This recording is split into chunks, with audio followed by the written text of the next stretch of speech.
Hey, welcome back to the CannaTech podcast. What am I doing? I'm back with Luis. How you doing? How are you, my friend? Good, good. So let's talk about our conference that's coming up, the CannaTech Expo, June 22 through 24 in Fort Lauderdale. You're one of our esteemed speakers and panelists. What do you see that show being about?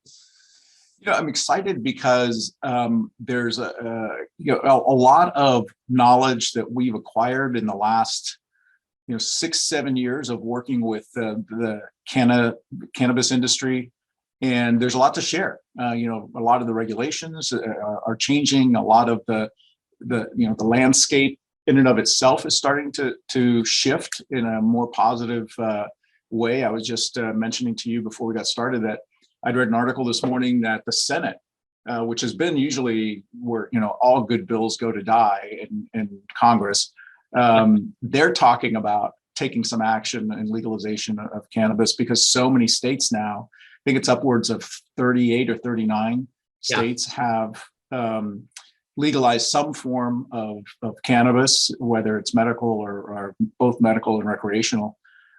So from a policy perspective, if you're against it, you're swimming upstream and only frustrating your constituents back home. So I think a lot of that will be part of the conversation that we're going to have about what does it take to be in this industry? What are the not just the technical requirements, but really how do you get started, or if you want to move into and expand your cannabis business. Part of your business, like what does that look like? No, I agree. The purpose of this expo that we're putting on is, it really goes back, and I'm kind of a broken record, but it's the early small business server days, right? And so there's more questions than answers, and even more than, you remember 2 years ago in the month of May, we did an online cannabis technology event. Because of the pandemic, we had to cancel Denver, and we're back. A couple years later, we're back, and Luis, I'd say there's even more questions now. Back then, I think we had 14 or 15 adult use states. To your point, throw in medical, and it's up to 37, 38 entities, including the Washington, D.C. area. Mm-hmm. Yeah, and there's been so much consolidation in the industry that there are now players that operate in multiple states, even though they have to do it independently because of the federal regulations. But I think if you do get some action on banking in particular, and all of a sudden you don't have the stigma and you don't have to bend over backwards to try to hide your cash if you're a cannabis organization or a cannabis operator, it's going to just open the floodgates. I think there'll be more people involved and more opportunities than ever. And we'll end on this. I think folks who are listening, you need to really listen to Louise here, because we're headed into today, as a matter of fact, speaking of the current time frame, the Fed is looking at a 0.5 point interest rate rise in the general level of rates. So, we're arguably headed into a higher interest rate environment, potentially stagflation and a recession.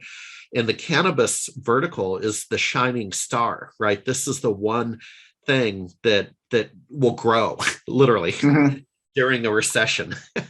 Yep, just like it grew during the pandemic. I mean,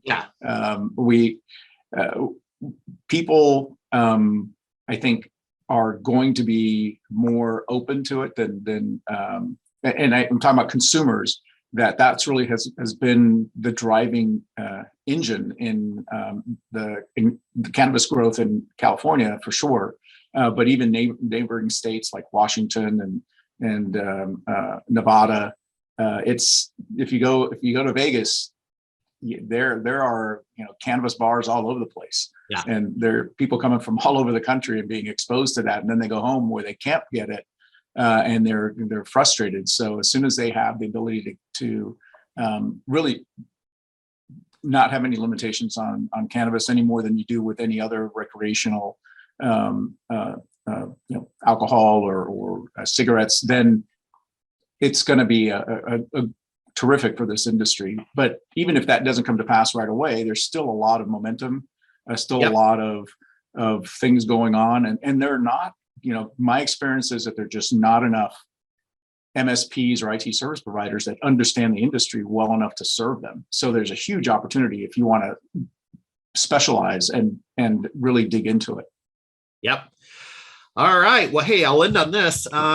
What industry shows might we see you at? Are you doing the Channel Pro events this year, or ASCII, or what's going on?